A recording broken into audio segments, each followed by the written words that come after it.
Hugo, on est bon? All right.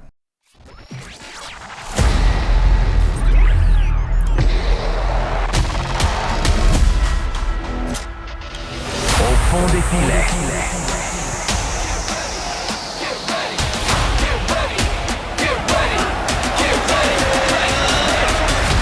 Au fond des filets. Le podcast. Le podcast Au fond des filets est commandité par Carlsberg, la bière officielle de Canada Soccer et probablement la meilleure bière au monde. Comment dire, on l'a attendu, celui-là. Je pensais pas que ça allait se passer dans des circonstances comme cette semaine, en toute franchise, mais Gabriel Gervais, Lucas Saputo, merci de m'inviter. L'autre jour, c'est Marco Donadel. Je ne sais pas si c'est lui qui a passé un bon mot, puis finalement, vous avez dit « Ouais, c'est correct, on peut le réinviter une deuxième fois », mais merci de nous inviter au Centre Nutrilait. C'est super apprécié. Merci Olivier. Pour donner un peu de contexte aux gens, c'est une entrevue qu'on devait faire le 17 février, quelque chose comme ça. La première fois. Quand je suis allé faire un tour à Orlando. Ensuite, c'est il y a quelques mois. À chaque fois, ça a été... Vous avez des horaires assez particuliers, merci. Que ce soit de calendrier ou géographique, surtout dans ton cas, Lucas. Ça a été repoussé 2 fois. Je voulais juste commencer en vous remerciant d'honorer cette entrevue-là parce que je sais que vous avez l'intention de rencontrer les médias dans les prochains jours. C'est une petite tempête qui a passé en ce moment au CF Montréal, mais je vous remercie d'honorer cette entrevue-là. C'est très, très apprécié. Gabriel, toi, président-chef de la direction, right? Mm-hmm. On peut-tu redonner ton titre à toi, Lucas? Directeur principal, je vais le lire en français, parce qu'en anglais, en français, des fois, ça se traduit pas toujours de la même manière. Directeur principal, recrutement et méthodologie sportive. Ouais. Spot on? Spot on. En italien, c'est quoi? Mais je sais pas. On va laisser en français. C'est il y a 10 ans. J'ai été surpris parce que tu as 27 ans en ce moment. Ça fait 10 ans exactement que tu as eu ton premier stage à l'Impact de Montréal. Tu te souviens quoi? Puis tu faisais quoi? Tu gonflais les ballons? Ben, j'ai fait un peu de tout, honnêtement, mais dans ce temps-là, je travaillais avec l'académie, entre l'académie et la première équipe, et je m'occupais plus des budgets de l'académie et de la première équipe. Déjà à ce moment-là? Ouais, parce que j'étudiais le business à l'école, et puis c'était mon stage de faire ça. Donc. Étais-tu déjà rendu à l'université à ce moment-là? Non, c'était juste avant que je commençais à l'université. Tu as fait un prep school avant de... Non, j'ai fait ici, à mon école, il y avait un grade 12. Okay. Et donc, j'ai pas fait le cégep, je fais la 12e année, puis je suis allé directement aux États-Unis. Là, si mon calcul est bon, les années que tu as passé à jouer, tu as joué de 2002 à 2008 exact. Au club. Oui. Il devait traîner un peu dans le coin, lui. T'as-tu des souvenirs de Lucas? Je gonflais les ballons. Oui, ça, je me rappelle qu'il gonflait des ballons aussi à Simonet. Ouais. Il traînait les ballons pour nous, c'est une bonne chose, mais je me rappelle de Lucas et de Simonet dans les vestiaires. Il se promenait, il était toujours autour de l'équipe. Et dans le temps, j'avais les cheveux encore plus longs, donc je me faisais un bandeau avec toi aussi, lui, avec le pre-wrap qu'on met pour les chevilles. Je le mettais autour de ma cuisse, je le roulais, puis c'est comme ça que je me faisais mon bandeau, puis j'en faisais pour Lucas et Simonet, ils trouvaient ça cool. Il y avait des beaux cheveux aussi dans le temps. Je te dirais que ça, c'est peut-être une histoire d'amour de l'Impact de Montréal at large. Il y a eu beaucoup de dirigeants. J'ai eu Mauro il y a quelques semaines. Je sais pas, moi, ce que j'ai fait. J'ai pigé dans le mauvais sac d'ADN, j'ai l'impression, en Irlande versus l'Italie ou l'Amérique du Sud. Pas tout à fait la même chose. On va parler de la situation des derniers jours dans quelques instants, mais au départ, moi, j'avais la volonté de jaser avec toi, Lucas. No offense, Gabriel. C'est correct. Quand même. Un petit peu pour dresser un portrait de ton parcours, parce que j'ai l'impression que lorsque l'article est sorti dans la presse avant, c'était au mois de décembre, si je ne me trompe pas, ça annonçait la suite, la nomination de ton frère Simonet et toi dans des postes de directeurs principaux. Mais c'est comme si vous débarquiez un petit peu comme un cheveu sur la soupe, sans avoir de bagage au préalable. Tu as parlé de tes études, c'est à l'Université de Miami que tu as fait tes... en fait, j'ai fait mon undergrad et puis mes masters après ça. Les deux là-bas, à Miami. Mais ensuite, je faisais la liste, l'inventaire des jobs que tu as eus, que ce soit du côté de Bologne ou du côté du CF Montréal. Plus récemment, avant votre nomination au cours des derniers mois, tu as été agent de liaison entre Montréal et Bologne. Ça veut dire que tu habitais quelque part aux îles Saint-Pierre et Miquelon. Tu étais entre les deux, c'est ça? J'étais entre les deux. Plus à Bologne dans le temps, mais entre les deux, oui. OK. C'est toi qui ramasses les Air Miles? Oui. OK. Ça, c'était une réponse extrêmement rapide. Ça veut dire qu'il sait comment ça fonctionne. Tu as été directeur de l'optimisation des affaires Ça, c'était... puis tu as eu un poste d'analyste des affaires de l'équipe technique. Ça, c'était à Montréal. Ouais, donc Optimisation des affaires, c'était Bologne et Montréal. exact. Donc, la saison 2021-2022, j'étais ici à temps plein. Je travaillais avec, dans le temps, Olivier Vassili comme support à la première équipe. Et puis, après la saison 2022, qui a été la belle saison qu'on a eue, je suis parti, j'étais plus à Bologne et je faisais le travail entre les deux clubs. Et donc, je suis là depuis les 2-3 dernières saisons. Ton pied à terre, c'est Bologne depuis ce temps-là. Ouais. Après, c'est sûr que durant disons, the last year, j'étais vraiment entre les deux à cause de la situation ici. J'ai pris part le mercato estival l'année passée à Montréal. Donc, j'ai fait vraiment entre les deux. Mais maintenant, maintenant la saison finit à Bologne, et puis à partir du 1er juin, je suis ici à temps plein. Je ne retourne pas à Bologne la saison prochaine et je suis là pour aider l'équipe ici.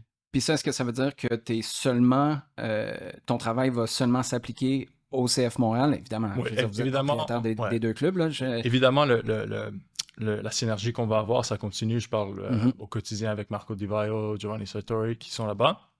Mais disons, mon travail au quotidien, chaque jour, ça va être ici au CF Montréal. C'est ici au CF Montréal. Là, par contre, je suis allé un petit peu plus loin dans ton CV. Puis il y a un truc qui m'a fait sursauter. Je ne sais pas si Gabriel est au courant de ça. Tu as travaillé pour Maple Leaf Sports and Entertainment. Oui. Bon, c'est un stage de 4 mois, mais il est quand même à ton CV. Là, pour être clair, as-tu des comptes à rendre? Tu as travaillé pour Toronto? J'étais au courant en passant. J'ai travaillé pour les Raptors. Les Raptors et non le Toronto FC. That was a prerequisite pour moi. Oui. Non, je voulais pas travailler avec Toronto, c'est bien sûr. Mais j'ai travaillé avec les Raptors parce que je voulais voir un autre sport, premièrement, et travailler pour quelqu'un, disons, en dehors de la famille. Ben oui. Et donc, c'était l'année que les Raptors ont gagné le championnat. Donc, c'était vraiment une belle expérience pour moi. Tu étais où pour le tir de Kawhi? Le tir de Kawhi, j'étais dans le centre. Je me rappelle pas le nom, là, mais c'était dehors, ils font là avec le vidéo et tout ça. J'étais là en train de faire la sécurité. En train de faire de la sécurité? Ouais. Parce que ce jour-là, ils n'avaient pas assez de sécurité pour le match. Ils ne savaient pas qu'il y allait avoir aussi tant de personnes. Et donc, le match était à Toronto, mais moi, j'étais en dehors de l'aréna. Je faisais de la sécurité ce jour-là. Fait que tu travaillais pour Drake, dans le fond. Ouais. C'est un peu ça. Comment on t'accueille à MLSE quand tu es un Saputo? Honnêtement, personne n'a su sur le CV. Puis... Ouais, un petit peu personne ne savait qui j'étais. Non, vraiment, parce que je voulais vraiment être... je suis une personne normale, puis je voulais être comme les autres. Donc, j'ai vraiment... I went all in, et puis personne ne savait. Donc, c'était très bien. Évidemment, là, la situation actuelle fait en sorte qu'on on va essayer de partir dans une tonne de sujets, puis j'ai une tonne de questions pour vous aussi.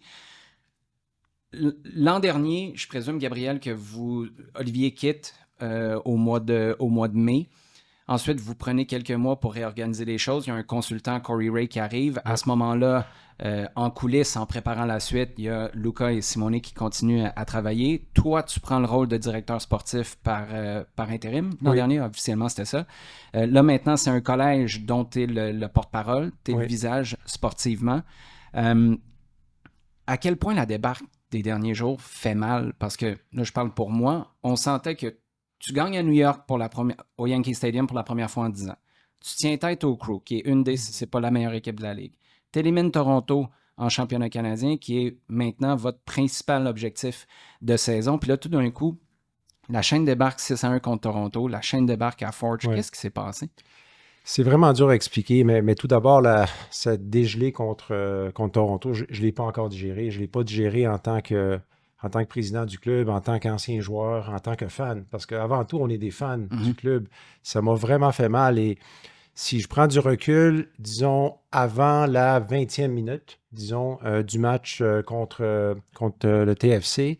L'expulsion, excuse-moi, oui, à Joel Waterman. Et tout le travail que Marco, disons, dès le changement qu'on a fait de Laurent Courtois à Marco Donadel, toutes les statistiques, tout ce qu'on voyait, c'était positif. OK? Notamment les gros affrontements qu'on a eus juste avant ce match-là. On avait la bonne possession du ballon. On avait les expected goals qu'on parle. C'était favorable de notre côté. Donc, on sentait qu'on tournait le coin et ça s'est comme tu dis, la chaîne a débarqué. Et après ça, le match de Forge, inacceptable de sortir de la sorte. Moi, personnellement, je m'en fous qu'on jouait 3 matchs en 7 ou 8 soirs. On avait tourné l'effectif. La façon qu'on s'est présenté, on n'a pas démontré du caractère. Moi, vous voyez, ça me fait encore mal. Mm-hmm. Mais il faut rectifier la situation. La beauté dans le sport, c'est qu'on peut rebondir.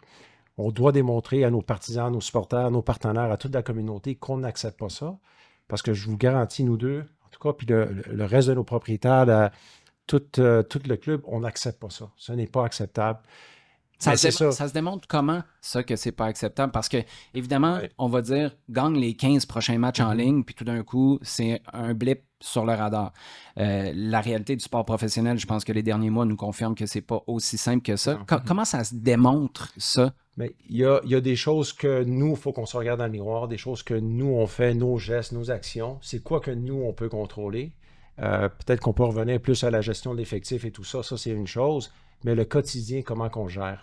Après ça, c'est vraiment à nous leaders de se lever, de démontrer le caractère parce qu'on ne l'a pas fait les 2 derniers matchs, de démontrer le caractère, de ne pas être naïf si on vient au match contre Toronto et de penser qu'on peut battre, puis ça, je peux rentrer le coach et le staff aussi, de penser qu'on peut battre Toronto avec un homme de moins parce que j'avais l'impression quand je regardais les matchs, on n'a pas fermé le jeu, on ouvrait le jeu. Mm-hmm. Puis on est tombé dans leur piège. Mm-hmm. Mais on a été naïf. On a été pas assez humble, tant qu'à moi. Donc, les actions que tu demandes, comment qu'on fait, c'est dans le quotidien, les choses qu'on fait, puis on fait des actions. Et ensuite, c'est à nos leaders de se lever, puis à les joueurs d'être professionnels. Et même ça commence à l'entraînement, excuse-moi. Oui, non, c'est bien dit. Même à l'entraînement, on peut pas être complacent, dans le sens que chaque 7 contre 7 qu'on fait, chaque whatever, on doit vouloir gagner. Et puis, je pense que dans la dernière semaine, on n'a pas vu nécessairement des gars qui voulaient gagner. Et c'est ça commence dans le quotidien, chaque jour à l'entraînement. Donc, Qu'est-ce que ça vous dit sur le recrutement, par contre? Tu sais, ça fait pas longtemps que tu as les 2 mains dans la poutine, ça fait pas longtemps que tu as un rôle sportif, Gabriel, mais il y a beaucoup, beaucoup de projets. Puis on en parle souvent au fond des filets avec Frédéric Laure. C'est la beauté d'un nouveau projet qui a été embrassé en 2019, je pense, avec l'arrivée d'Olivier Renard. Au début, cette idée-là de former des jeunes puis de les vendre, c'était vu de manière très réfractaire parce que c'était comme si les autres allaient profiter de ce que nous, on fait. Je pense que mentalement, il y a un déclic qui s'est fait et les gens comprennent la visée et surtout le fait que tu peux rester compétitif. En même temps, il y a peut-être un moment où tu tires trop sur l'élastique et qu'il y a tellement de jeunesse que tu n'as pas assez de leaders. Puis on va donner l'exemple de Didier Drogba qui était l'exemple ultime de ça. Kai Kamara en a été une version, même si c'est un personnage à gérer. Est-ce qu'il y a assez de vétérans, de leaders dans cette équipe-là? Selon moi, quand on a fait le recrutement, c'était aussi pour... c'était un peu de prendre de l'expérience et les jeunes aussi. Donc, c'était pour aider les jeunes à faire leur parcours. Par exemple, même dans le recrutement cet hiver, c'était Prince qui a 28 ans, Giacomo Brioni qui lui aussi a un certain âge, Fabian Herbers. Donc, c'est des gars qui ont du parcours sous leur under their belt. C'est des joueurs qui connaissent la ligue, qui, on pense, peuvent aider nos jeunes on connaît cette ligue, c'est une ligue de momentum, dans le sens que tu fais 10 matchs très bien, tu te rentres en playoff dans le bon moment, etc. Tout peut se passer. Donc, on pense qu'on a un petit peu ce mix. Peut-être on voit qu'on a besoin un petit peu plus de caractère durant les matchs difficiles ou durant des moments difficiles. Mais en général, l'idée qu'on a conçue, qu'on a créé un peu l'effectif, c'était vraiment de supporter les jeunes qu'on a, les Sealy, les Sinchuk, Neil, etc., avec des gars d'expérience. Donc, si je peux juste me permettre de rajouter là-dessus, on est allé chercher aussi des vétérans, comme Luca l'a bien mentionné, pour encadrer. Et à ça, on ajoute Sam Pied, notre capitaine, Joel Waterman. Qui sont toujours là. Qui sont là. On a Jonathan Sirois qui a beaucoup de matchs, malgré que c'est un jeune gardien. Il y a beaucoup de matchs, expérience de l'équipe nationale. Nathan Saliba. Et même un Jalen Neal. Jalen Neal a joué un quart de finale de la Gold Cup, si je ne me trompe pas, avec l'équipe nationale. Donc, ce sont des jeunes, ou un George Campbell aussi avec l'expérience de l'équipe nationale, même Caden Clark vient d'y aller. Ce sont des jeunes, mais quand même avec du bagage. Pour avoir joué la Gold Cup, c'est de la pression, c'est aussi une belle expérience qu'on peut ramener vers les clubs respectifs. Donc, l'idée, ça a été tout le temps ça, d'avoir de l'expérience autour de la jeunesse. Et on l'a fait de façon intentionnelle.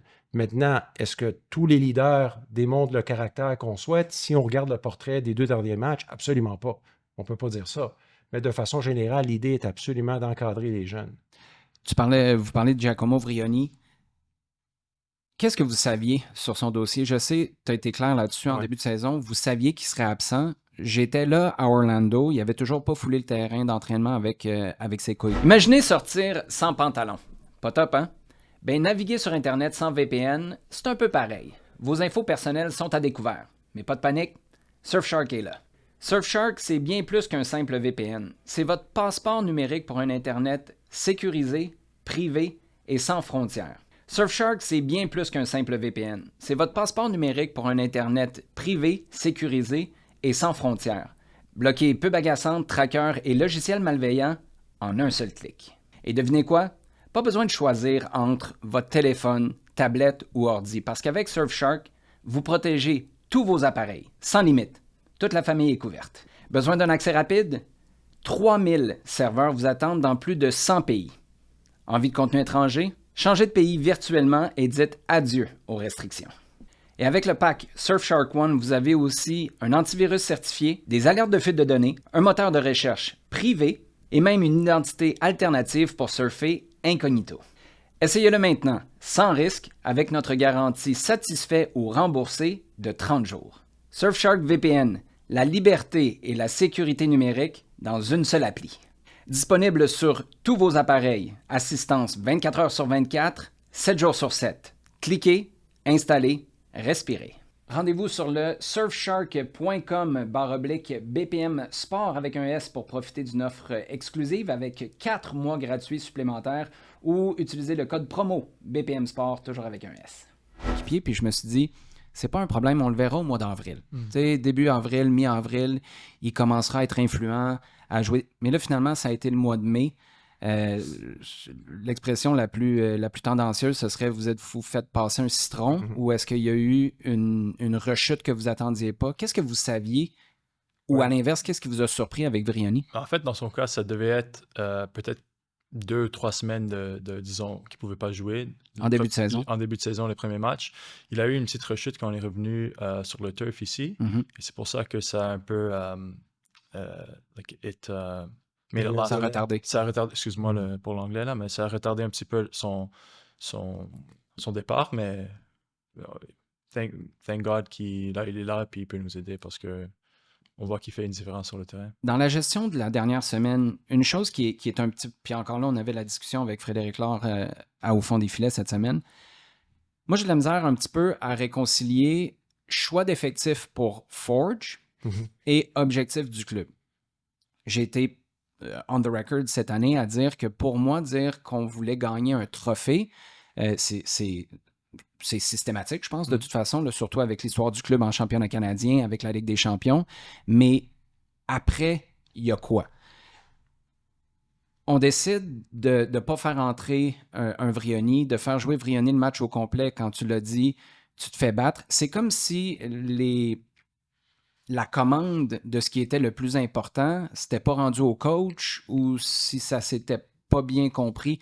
Est-ce que c'est de l'extérieur, il nous manque des morceaux du puzzle? Ou... Ben, on a eu cette discussion à l'interne aussi, mais non, si on regarde l'équipe qui était à Forge, c'est quand même une équipe, et je ne veux pas faire des excuses, mais c'est quand même une équipe on parle de Jonathan, on parle de Bougaï qui fait les matchs en MLS, on parle de Alvarez qui était là, Nathan, Waterman, donc Prince, donc c'est oui, on devait faire un peu de rotation parce que Jalen ne pouvait pas faire enchaîner 2 matchs comme ça tout de suite. Vrioni, on voulait être sûr que sur le turf, il était OK. Donc, après, on a eu d'autres problèmes avec Caden qui a senti quelque chose et même pas voyagé. Herbert aussi. Donc, certains, c'était dans les choix qu'on avait, dans le sens qu'on n'avait pas vraiment le choix de faire un peu de rotation. Mais Opoku, par exemple, face à Toronto, moi, c'est le bout où je comprends pas. Si tu veux faire jouer Opoku, tu dis que tu vas peut-être te fier sur lui avant Graham Roach et Vilsaint, mais pourquoi ils ne rentrent pas? C'est comme si tu pars de 0 à 100 tout d'un coup dans ce qui est le match le plus important de l'année. Si on met la Coupe de Ligue de côté. Dans ce cas spécifique, le coach et le staff pensaient que Opoku pouvait faire mal aux défenseurs qui étaient contre Forge. Son profil.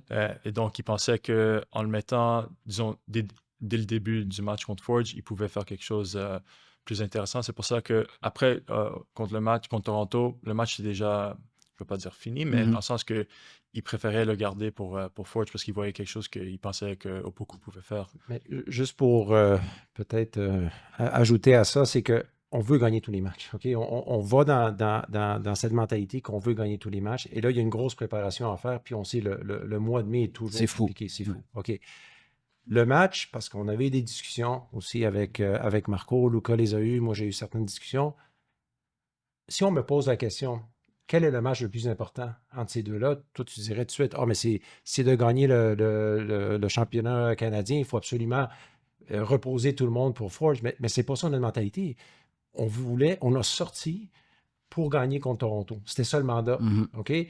Après ça, avec notre bassin de joueurs, disons s'ils restent en santé, là, on va aller à Forge. On savait qu'on allait avoir une équipe solide. Puis quand on regardait les charges des dernières semaines, on savait qu'on avait des joueurs qui allaient être frais pour ce match-là. Pas peut-être les 11 partants, c'est impossible avec un délai de autant de jours. Mais tout ça pour dire si on regarde encore une fois, les 15-20 premières minutes du match contre Toronto, on avait près de 80% de la possession. On contrôlait le match. On a bien entamé le match. C'est le déclic et après ça, on a mal réagi absolument. Le reste est inacceptable. Donc, je veux juste clarifier, Olivier, on est sorti parce qu'on savait contre Toronto à domicile. C'est un match qui est encerclé, ça fait longtemps. Là. C'est hyper important pour nous et nos supporters et nos partisans. Oui, puis dans la réalité, encore là, on en parlait avec Fred, la réalité du week-end des rivalités, puis 3 jours plus tard, un match de championnat canadien qui enchaîne, ça rend la chose particulière pour vous. Maintenant, juste pour conclure sur ce dossier-là, avec ce que vous savez maintenant de votre effectif ou les réponses que vous avez eues, le feriez-vous différemment? Parce que vous n'êtes pas encore éliminé du championnat canadien, là, on va juste partir avec... Je pense qu'on peut apprendre si je te demande il y a 10 ans ou n'importe quoi, est-ce que tu ferais des choses différemment? Peut-être, et c'est un peu... On se fait raser les cheveux beaucoup plus tôt. Ça, je te comprends. C'est un peu la même chose. C'est sûr qu'il y a des choses que j'ai fait ou qu'on a fait cet hiver ou l'été passé que peut-être on ne referait pas ou on ferait différemment, c'est sûr. Mais je pense qu'on est dans une situation quand même, pour le match qu'on a joué contre Forge qui était vraiment pourri, surtout la première demi, on revient à la maison quand même avec une opportunité d'avancer. Donc, c'est pas... On était quand même chanceux parce que ça pouvait être plus difficile. Ouais, ils ont eu des chances qui ont gaspillé en première mi-temps. Marco Donadel va être, corrigez-moi si je me trompe, mais de la vibe qu'on a eue lorsque Laurent Courtois a été congédié, Gabriel, t'a semblé pas avoir de date limite pour statuer sur Marco. Je ne sais pas si pas de date limite, c'est 4 mois ou 6 mois ou 1 an, peu importe. Mais au final, on va le juger sur quoi? Est-ce que c'est sur sa capacité à vous faire un bon pitch de vente de ce qu'il voit pour l'an prochain, sa capacité à gérer le groupe, les résultats? Parce que tout ça, ça a des horizons puis des comportements bien différents au quotidien. Mais je vais parler personnellement. Je vois Marco très bien avec le groupe. La vibe, même si on ne fait pas bien, disons, le vibe du groupe est complètement changé au début de saison. Puis on voit que le groupe travaille bien. On est structuré, même dans les advanced stats, en termes de expected goals, possession, etc. On voit on est dans la bonne voie. Après, c'est sûr qu'il y a des matchs, j'ai le mot italien, pas français, sbagliate, qu'on rate complètement.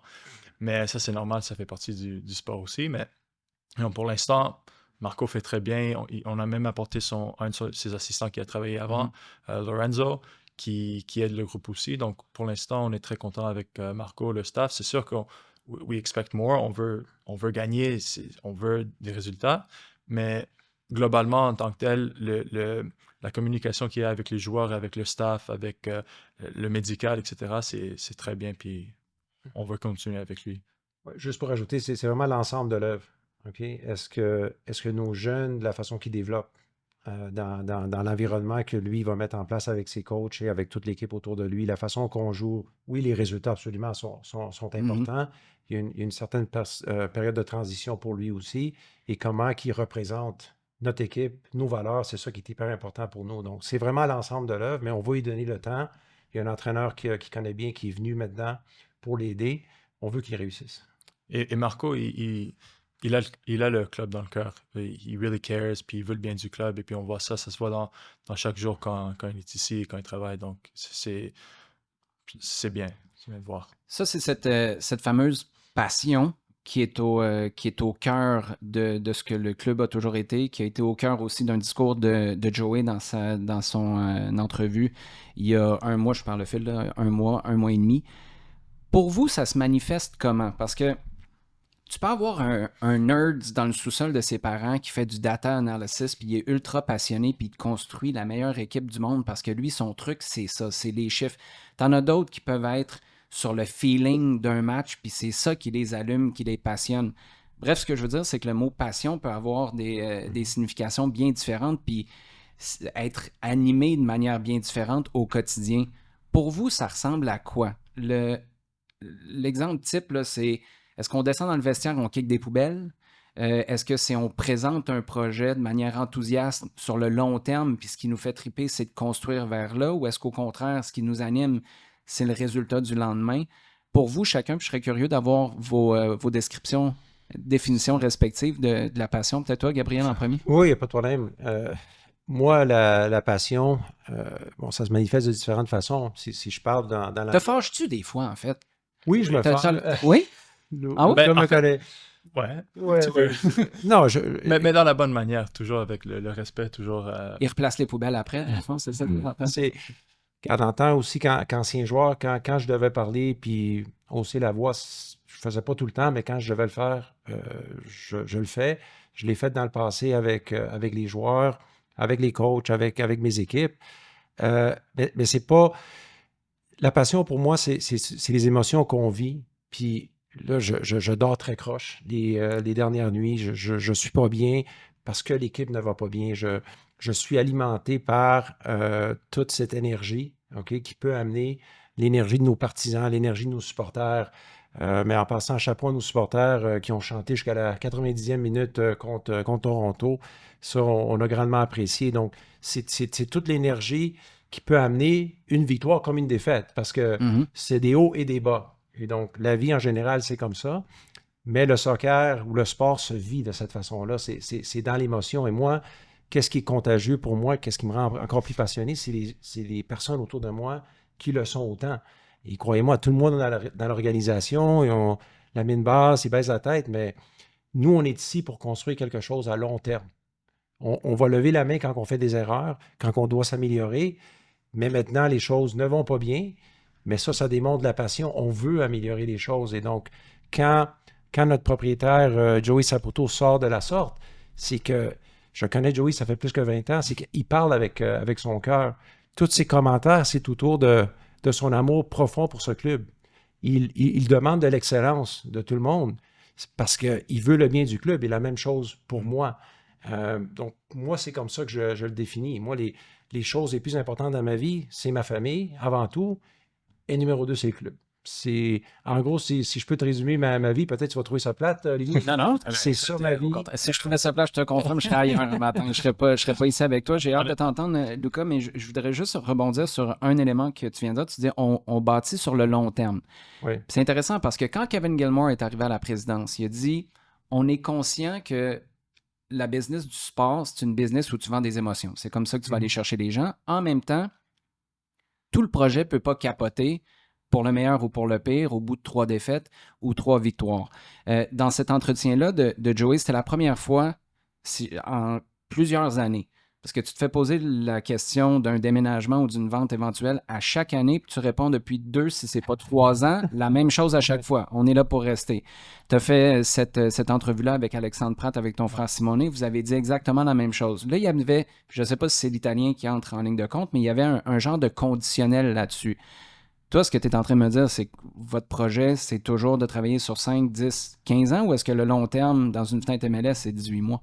Non, Non. nous autres, non. Mais Et je peux parler, le fait que maintenant je suis dans le club, mon frère est dans le club, j'étais à Bologne les 3 dernières années, mais là je suis ici à temps plein, c'est parce qu'on voit le club en long terme et on parle pas de 18 mois, 2 ans, 3 ans. Après, on sait jamais dans la vie et on peut pas dire, je peux pas dire jamais, jamais, mais on est là pour y rester, on veut être là, puis on veut rapporter le club où est-ce qu'elle était, où est-ce que je me rappelle elle était. Là, les fans de l'Impact vont avoir peur parce que Didier Drogba, le dernier qui a dit on ne sait pas, c'est Didier Drogba dans un bilan de fin de saison. Puis la prochaine chose qu'on voyait, c'était qu'il était dans les estrades avec Roman Abramovich, puis il cherchait une job d'entraîneur adjoint à Chelsea. Là, je veux pas mettre tout le monde sur le nerf, mais c'est quoi la prochaine étape? Parce que j'ai l'impression qu'on est à un beau fixe, principalement dû au stade. Corrigez-moi si je me trompe, mais le feeling que j'ai eu quand vous avez parlé, les chiffres qui sont sortis, c'était 75 à 100 millions que la famille serait prête ou les propriétaires seraient prêts à investir pour le stade.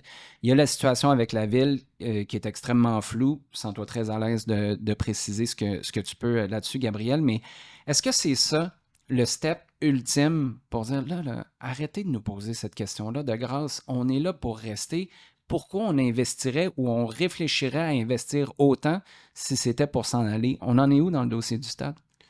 Mais le stade, là, je suis comme une vieille cassette. Je ne sais pas si les gens connaissent les cassettes, là, mais... Ça, c'est avant les mini-disques.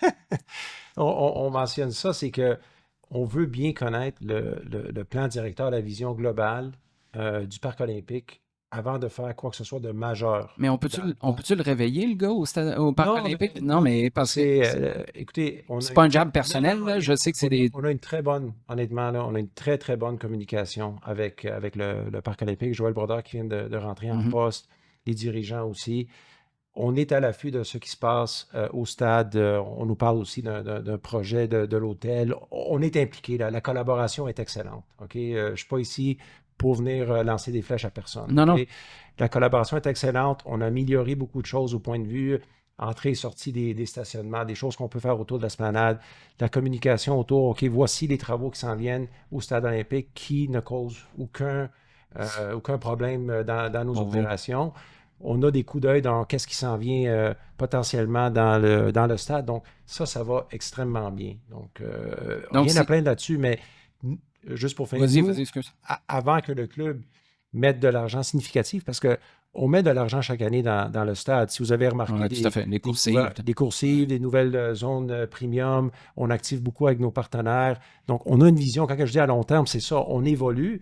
Et la MLS, la façon qu'elle a évolué dans les stades, c'est vraiment avec une demande de haut de gamme qui est capable de vraiment venir combler beaucoup le côté financier.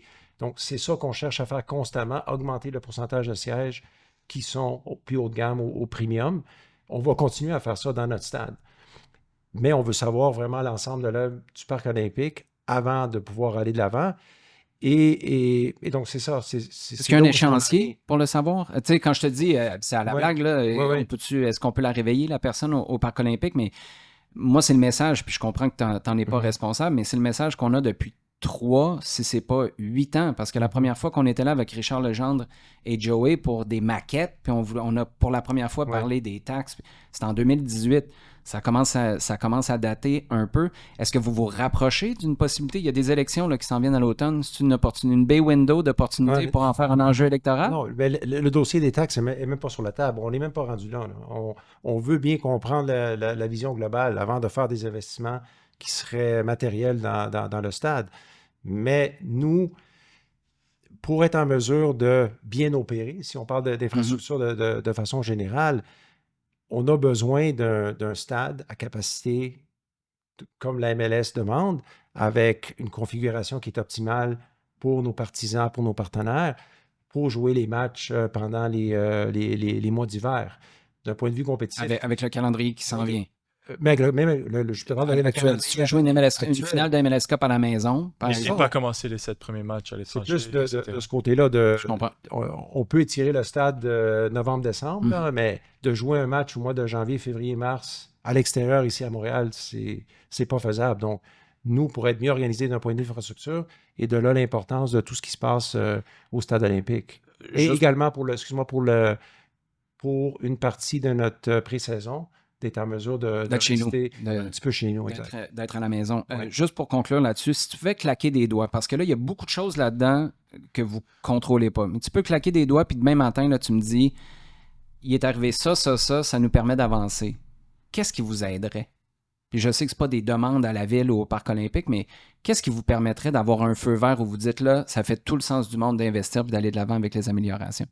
Mais c'est vraiment je dirais la collectivité qu'on sente qu'on veut bâtir quelque chose ensemble, que ce ne soit pas la responsabilité uniquement de la famille Saputo de venir, OK, c'est eux qui mettent de l'argent puis pour tout bâtir l'infrastructure nécessaire. C'est d'avoir cet engouement et d'être impliqué. Et je ne parle pas juste de la ville, ça peut être le gouvernement, ça peut être toutes sortes d'entités qui peuvent embarquer pour continuer à rayonner et développer le sport. Quand vous regardez ce qui se fait ailleurs, tu parlais tout à l'heure de ton expérience, c'était 4 mois, là, mais c'est quand même une expérience avec les Raptors. Je sais, Gabriel, toi, tu as passé beaucoup de temps, je ne sais pas si tu le fais encore cette année, mais à te promener dans des stades, surtout des stades que tu avais peu connus ou des nouveaux stades pour voir les bonnes pratiques à travers la Ligue. Il y a des clubs qui ont rentré des investisseurs qui sont, j'ai envie de dire, un peu token. Nashville avec Reese Witherspoon, je ne sais pas combien elle a mis, là, c'est plus token que ce que j'aurais à mettre dans Nashville, je vous confirme. Je pense que c'est là aussi où Giannis Antetokounmpo est investisseur, si je ne me trompe pas. Bref. Patrick Mahomes aussi, Kansas City. Exact. Ouais. Donc, vous voyez les genres de profils. Est-ce que ça pourrait être intéressant pour vous, ça, à un certain moment? Puis je ne sais pas à quel point c'est dans ta cour ou pas, Luca, mais je te pose la question à toi parce que tu es de la famille, à proprement parler. Est-ce que c'est quelque chose qui pourrait avoir une plus-value ou est-ce qu'au contraire, ça dénaturerait ce que vous êtes comme club? Non, je pense que ça pourrait avoir une plus-value, mais ça dépend toujours de la situation et de l'opportunité. On n'est pas fermé à ça, mais personnellement, je ne fais pas partie de ces discours, donc je ne sais pas. Toi, c'est plus le côté sportif. Qu'est-ce qui ferait en sorte?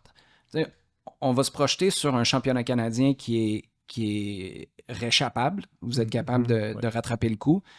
Mais au-delà de ça, c'est quand même très difficile en MLS. Il y a la Coupe des Ligues qui s'en vient par la suite. Je sais que les supporters ont fait savoir leur mécontentement. Certains sont venus te voir au stade, je pense, Gabriel, le week-end dernier. D'autres sont allés sur les médias sociaux, je pense au 1642. Qu'est-ce qui ferait pour vous que cette année-là, dans son ensemble, même si vous soulevez le championnat canadien, au-delà de ça, ce serait peut-être pas une réussite, mais certainement pas une année qui est complètement tombée à l'eau? Sportivement? Premièrement, je les comprends, les partisans, parce que je le sens aussi, je sais que Gabriel le sent aussi, mon frère, et beaucoup de personnes qui travaillent ici dans les bureaux, non seulement au Centre Nutrilait, mais même au stade, dans l'administration. Donc, c'est normal qu'ils ne sont pas contents, c'est normal qu'ils veulent gagner, nous aussi on veut, mais c'était quoi la question? Excuse-moi, est-ce que c'est normal que... Qu'est-ce qui ferait que cette année-là, à quelque part, vous a servi à quelque chose, où vous avez fait un pas vers l'avant à partir de maintenant, qui est, je pense, le point creux de la campagne jusqu'ici, là, avec les 2 derniers matchs? Évidemment, comme Gabriel a dit en début de saison, on veut gagner un trophée, donc gagner le championnat canadien ou la Leagues Cup, qui nous permettent d'aller en Champions Cup. Ça serait quand même une réussite. Qui me permettrait aussi de poser des questions sur le stade encore. On va éviter Gabriel. Mais je pense que ça, c'est notre but numéro 1. Et après, c'est continuer à bien jouer et surtout de mailler mouiller le maillot, excuse-moi. C'est un exercice d'addiction. Ouais. Parce que des fois, on voit dans certains matchs que peut-être le grit n'est pas là. Je pense que si on peut faire ça, ce serait un pas vers l'avant. Oui, si je peux rajouter là-dessus, tant aussi longtemps qu'on n'est pas mathématiquement éliminé, on continue à se battre puis on va y croire. Si on se rappelle l'année passée, le pourcentage, je ne me rappelle même plus c'était quoi, là, c'était très bas de faire... avant les... Ouais. Et comme Luca l'a bien dit, la MLS, c'est des momentum. Et notre enjeu maintenant, c'est un manque de constance et une incapacité de bâtir du momentum. Des deux côtés, je parle, Olivier, du côté de dire, est-ce qu'on peut enchaîner 5-6 victoires ou 5-6 bons résultats de suite? Mais de l'autre côté aussi, puis je me rappelle quand moi je jouais dans le temps, notre dicton, c'était on ne perd pas 2 matchs de suite. On fait n'importe quoi, on va chercher une nulle après ou bien sûr on rebondit avec une victoire pour ne pas tomber dans des creux dans la saison, chose qu'on n'a pas été capable de faire. Donc, si on est capable de faire un pas vers cette mentalité-là, ça va être déjà une opportunité pour nous de continuer à bâtir l'équipe. Et on continue à regarder des options, excuse-moi Gabriel, mais pour l'été aussi, on a la flexibilité pour faire certaines acquisitions. Donc, on veut améliorer l'équipe, on voit qu'il y a certaines peut-être lacunes dans certaines positions, puis on veut les adresser tout de suite. Comment tu le vis quand tu vois les supporters qui parlent, puis à quelque part ça devient factuel aussi, là, de la plus petite masse salariale en MLS? C'est des budgets que tu ne décides pas. Peut-être que tu les décides en partie. Là. Je ne sais pas comment ça fonctionne. Je ne les décide pas. Non, c'est correct. Il y a ça de clair. Mais après, il faut que tu opères avec. Ça te place dans quelle situation, ça, de savoir que tu as peut-être un petit peu de marge, mais tu n'as pas la même marge que d'autres clubs? C'est ça. Chaque décision, si tu la rates, you're going to pay for it in the long run. Mais c'est pour ça qu'aussi, on doit être un peu intelligent parce que je sais que, par exemple, cet hiver, on n'a pas fait peut-être un grand coup vers la fin du mercato. Mais tu veux dire en avril? Là? En avril, parce qu'on ne veut pas non plus faire quelque chose pour le court terme, pour patcher quelque chose, puis après avoir des problèmes dans le long terme.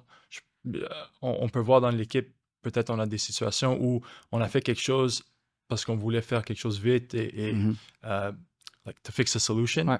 Puis ça nous met plus dans la difficulté dans 2 ans, 3 ans, etc.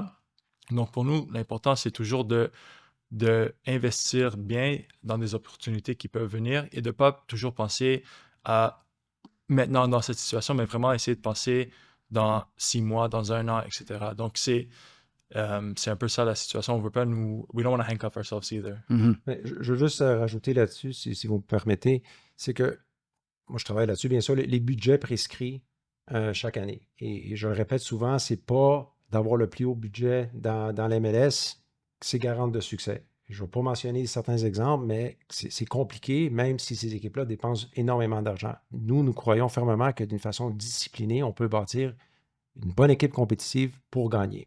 D'accord? Donc, on avait un budget prescrit pour 2025.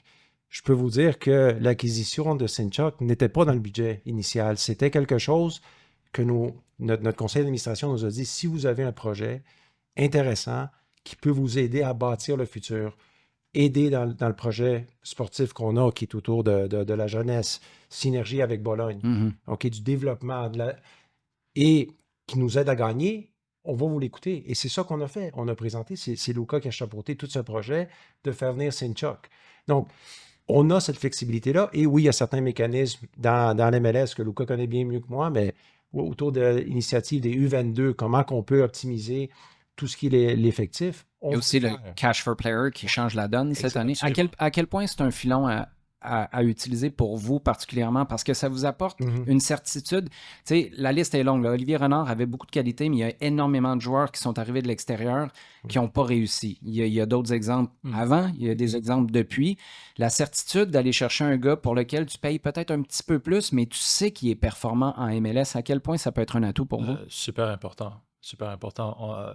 Des fois, même the integration, ça peut prendre plusieurs mois. Donc, le fait qu'un joueur est déjà dans la ligue, ils connaissent la ligue, ils connaissent les voyages, des fois, on joue beaucoup de matchs dans un certain temps. Donc, tout ça, ça aide beaucoup dans l'intégration du joueur dans la nouvelle équipe. Il faut que tu ailles jouer à Foxborough pour savoir c'est quoi Foxborough. 2-3 petites questions très, très, très rapides parce que, Gabriel, je sais, tu dois être libéré par la suite. Est-ce que tu peux porter ces chapeaux-là, ces 2 chapeaux-là, celui de président et de porte-parole du secteur sportif? On peut-tu l'appeler comme ça? Ou visage du secteur sportif? Peux-tu porter ça pendant 3 ans, 4 ans, 5 ans? Ou est-ce que c'est une certaine période jusqu'à ce que quelqu'un d'autre prenne le relais, que ce soit Luca ou une autre structure? Oui, mais comme je dis, on travaille en comité, mais là, Luca, vous l'avez bien dit, il revient à temps plein à partir du mois de juin. Il va être plus impliqué au point de vue aussi de représenter l'équipe sportive. Être un porte-parole. Oui, être un porte-parole. Avec toute ouverture, c'est bon d'avoir d'autres personnes aussi, Olivier, qui viennent parler à toi, aux autres médias. Donc, je vois ça d'un bon œil. Donc, l'idée, c'est pas que ça soit juste moi. Je vais continuer à chapeauter cette équipe. Mais on a des gens qui montent, qui sont hyper talentueux, qui ont l'équipe à cœur. Et il faut les mettre de l'avant. Parle-moi de tes dernières semaines, parce que là, tu t'en viens ici, te réinstaller à Montréal de manière permanente. T'es ici, il y a le 6-1 contre Toronto. Tu reviens, Forge bat le CF Montréal en championnat canadien. Mais ça, c'est dans la foulée d'une victoire en Coppa Italia avec Bologne.